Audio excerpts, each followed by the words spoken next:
कानून भी अंधा हो चुका है, क्योंकि कानून तो है लेकिन कागजों पर, हकीकत में नहीं।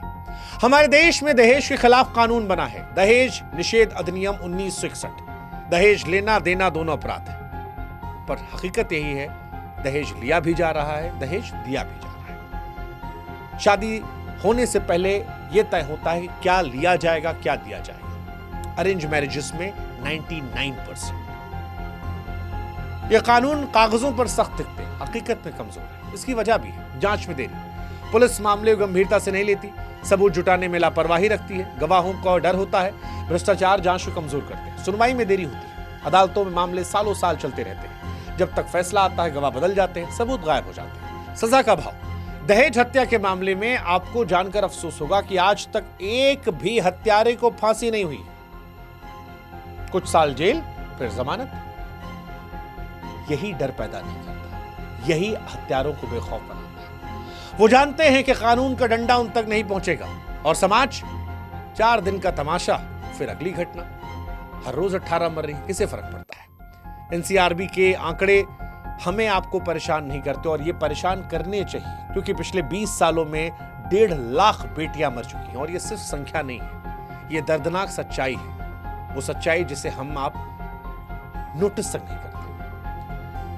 हम उस दौर में जी रहे हैं जहां पर बेटियां हर क्षेत्र में कदम से कदम मिला रही हैं। हमारी बेटियां फौज में हैं, लड़ाकू विमान उड़ाती हैं, सर्जरी करती हैं, अंतरिक्ष जाती हैं। वो दुनिया के सामने इंडिया को रिप्रेजेंट करती हैं, क्रिकेट की दुनिया में झंडे गाड़ रही हैं। ऑपरेशन सिंदूर में हमारे देश की बेटियां रिप्रेजेंट कर रही थी, दुनिया जीतती है। लेकिन दहेज का दानव उनकी उड़ान को आग में जलाता है। और सवाल यही है कि क्या यही भारत है, जहां एक तरफ हमारी बेटियां अंतरिक्ष तक पहुंच जाती हैं, लेकिन उसी देश में कभी 2 लाख, कभी 4 लाख, कभी 5 लाख के लिए एक लड़की की जिंदगी छीन ली जाती है। सोचिएगा, वक्त मिले सोचिएगा। अगर अब तक इस वीडियो को आप देख रहे हैं तो हम चाहेंगे, क्योंकि हमें उम्मीद है आप में से आधे लोग अभी से कट चुके होंगे, लग रहा क्या फर्क पड़ता है, मर गई तो मर गई। लेकिन अगर आप हैं तो आप सोचिएगा कि उस मां का दर्द, उस बेटी की तस्वीर को देखने के बाद जो आता है, उस बाप का गुस्सा जो अपनी बेटी की चिता को जलाता है, उस भाई का आक्रोश जो अपनी बहन की लाश को कंधा दे रहा है, क्या यह दर्द हमें आपको झकझोरता नहीं? और समाज के तौर पर क्या हमें आपको इन बेटियों की आवाज सुनाई नहीं पड़ती? भारत में हर साल 7,000 महिलाएं मर रही हैं, हर रोज 18। इसलिए आज हमारा सवाल पुरुषों से भी है, कैसे मर्द हैं आप? शर्म नहीं आती? पुरुषों, ये तुम्हारी भी जिम्मेदारी है।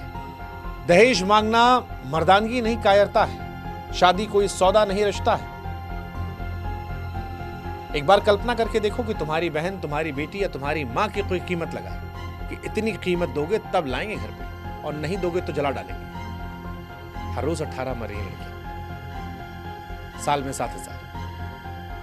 अगर अपनी मां, अपनी बहन, अपनी बेटी कीमत लगा सकते हो तभी दूसरों की कीमत लगा, और अगर नहीं तो फिर इस बात का एहसास समाज के तौर पर करना कि दहेज मांगने वाले पुरुष भिखारियों से बनता है।